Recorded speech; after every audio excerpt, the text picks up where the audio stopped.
Hey guys, welcome to another episode of Ben's Mechanic Shop. So today I'm gonna talk to you about some brakes I installed last spring, so about 6 months ago. Now I'm installing snow tires, so you can look at them and I can tell you what I think of them and what they look like.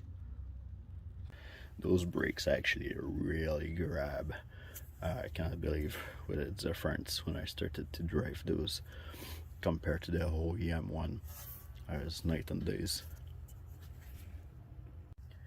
Those are the max brake with the E-coat. E-coat is that black coating that you see on there.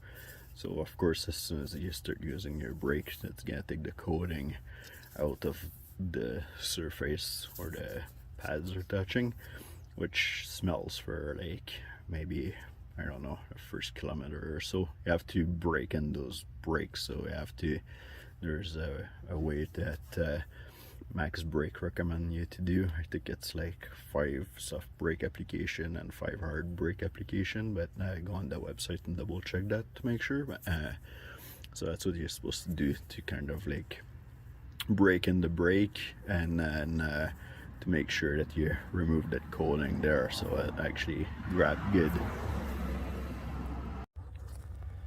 So in the spring I installed the drilled and slat max brake pad and rotor. It's the kit that comes with the front of the truck and the back of the truck.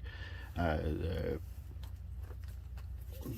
pads are ceramic, so you can see how they look here. Still, if it's, yeah, okay, there we go.